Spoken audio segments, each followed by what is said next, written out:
Гледате вистите во 15 часот за актуелната политичка ситуација, формирањето на новата влада. Гостин во вистите на Канал 5 е членот на извршниот комитет на ВМРО ДПМН Антонио Милушевски. Господине Милушевски, добар ден, добре дојдовте во вистите на Канал 5. Уште една седмица до крајниот рок за составување на новата влада. Лидерот на вашата партија го доби мандатот да ја состави новата влада. Оно што е актуелно деновиве е ќе успее ли ВМРО ДПМН да ја состави новата влада и секако платформата на партиите на албанците, која што е дел од условите за составување на новата влада. Лидерот на вашата партија во интервју се изјасни дека ќе се обиде да состави нова влада, но не по секоја цена. Па добро, најпрвен по однос на платформата. Таа е постизборна платформа на неколку партии на македонските албанци во Република Македонија и тоа што ние го забележуваме беше начинот на кој што таа е создадена.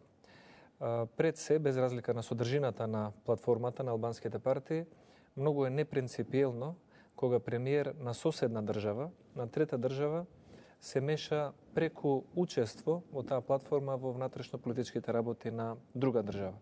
И тоа е спротивно на меѓународното право и на самите декларации на Обединетите нации за почитување на суверенитетот на сите земји членки на Обединетите нации. Втората работа која што по самата платформа треба да биде напомената. Ние имавме пред 2 години една политичка криза во Република Македонија и навистина е надвор од правилата на игра таа политичка криза некој да ја искористува и злоупотребува и да ја преточува во сега меѓуетничка криза за компензирање на одредени прашања кои што се може би приоритет за 2-3 политички партии, но не се приоритет за сите граѓани на Република Македонија. И ние тоа јасно го кажавме. Ќе се обидеме да создадеме влада која што ќе ја отсликува реалноста на гласачите преку нивната волја на изборите, каде што 455.000 гласачи ја поддржаа коалицијата за подобра Македонија и еден добар дел на гласачи кај албанскиот блок дадоа поддршка на ДУИ. Но во секој случај не планираме да формираме влада по секоја цена. Особено не за 2 клучни прашања. Првото е менување на уставот. Не би го менувале уставот по никоја цена, особено не ако тоа е прашање за воведување на двојазична држава на целата територија. Ние немаме мандат од нашите граѓани тоа да го направиме. И втора работа, двојазичноста во една држава може да се огледа и по одредени примери. Ако ги земеме примерите на Литванија, Естонија, Латвија, земји членки на Европската Унија, ние не сметаме дека тие даваат аргумент плюс за да имаме ние двојазичност на целата територија. И втората работа е специјалното јавно обвинителство, кое што изминатиот период гледаме колку е политизирано. Имавме еден договор, така наречен пржински договор, каде што се утврди мандат, капацитет и надлежност на специјалното јавно обвинителство. Тоа ќе го испочитуваме, но немаме намера да влегуваме во друг политички инженеринг за да продолжуваме некои ова е за ДУИ клучно, продолжување на мандатот на СЈО и двојазичноста на целата територија.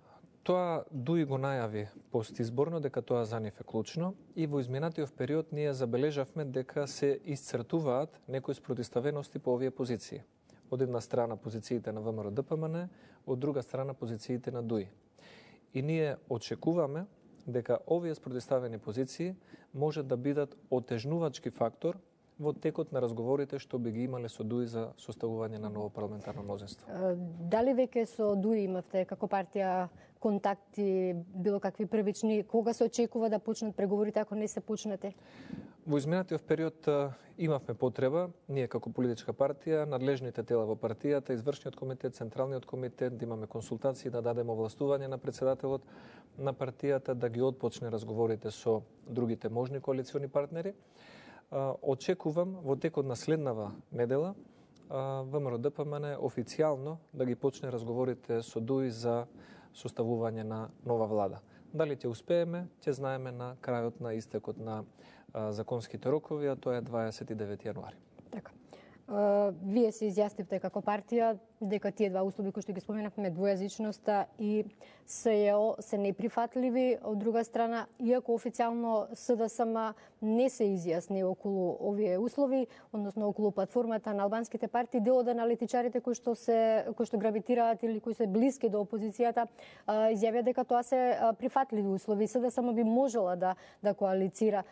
Можно ли е во таков случај, доколку вие не составите влада, да има такви преговори со албанските партии од страна на СДСМ? Очекувате ли, во кој правец би се движеле работите? Ние не можеме да ги коментираме предпоставените, да речам, одлуки или позиција на Социјалдемократскиот сојуз. Тоа е нивна работа, но она што зачудува е фактот што во изминативе 2 недели СДСМ има позиции за загадувањето на воздухот, за даноците, за екстерното тестирање, за економијата, за увозот на струја, за секоја болница, за училишта. Има одговор на многу теми кои што не се актуелни или се помалку релевантни, но нема одговор. Имаме едно молчење од СДСМ за главната тема, а тоа е платформата на ДУИ, ДПА и партијата на Зијадин Села. И гледаме дека не се изјаснуваат. Во најмала рака е непринципиелно од страна на СДСМ, што предпочитаат таков молк, но и самото молчење на СДСМ по оваа тема кажува нешто многу и дава една јасна порака дека СДСМ не дава приоритет на националните интереси или на уставот или на волјата на граѓаните, туку дека е спремна за некакви калкулации што доликува на нивното однесување во изминативе 3-4 години, но од наша страна ние сме јасни и транспарентни. Тоа што за нас е прифатливо и тоа за што граѓаните не гласале, ние го потврдуваме и да го кажуваме. Тоа што сметаме дека немаме мандат да менуваме устав и да воведуваме двојазичност на цела територија или да продолжуваме мандати на хибридни институционални решенија како СЈО, тоа исто така го соопштуваме на јавноста. Има право секој граѓанин да знае на што е кога дал доверба на една политичка партија. Во моментов мислам дека многу граѓани кои што дале доверба на СДСМ не знаат какви се позициите на СДСМ по некои клучни прашања, а гледаме дека партијата на Заев се обидува преку своји експерти и така наречени аналитичари да испрати сигнал дека за нив се е прифатливо само да дојдат до власта. Но тоа е предмет на нивно однесување, јавноста ќе цени кој има принципи во политиката. Пред нашиот разговор беше прилогот за интервјуто на министрот Пуповски за Лаверета. Сорос нека престане да го дестабилизира Скопје. Вашата партија најави дека отпочнува процес на десоросоизација. Како планирате тоа да го направите? Ние сакаме да има невладен граѓански сектор кој што ќе биде објективен, транспарентен, активен и нема да биде доминиран од една чадор организација како што е Сорос отворено општество. Во моментов од прилика околу 90% од невладините организации во држава и нивното финансирање се под чадорот на невладината организација Сорос, која што е глобална организација, не е македонски феномен. Втората работа е што ќе почнеме многу поотворено да ги соопштуваме фактите кои што можеби некој ги забележал, не ги забележал или не ги знае, а тоа е дека Сорос има политичка агенда во Република Македонија. Некои така наречени активисти неколку години се представуваа како невладини активисти, денес се пратеници.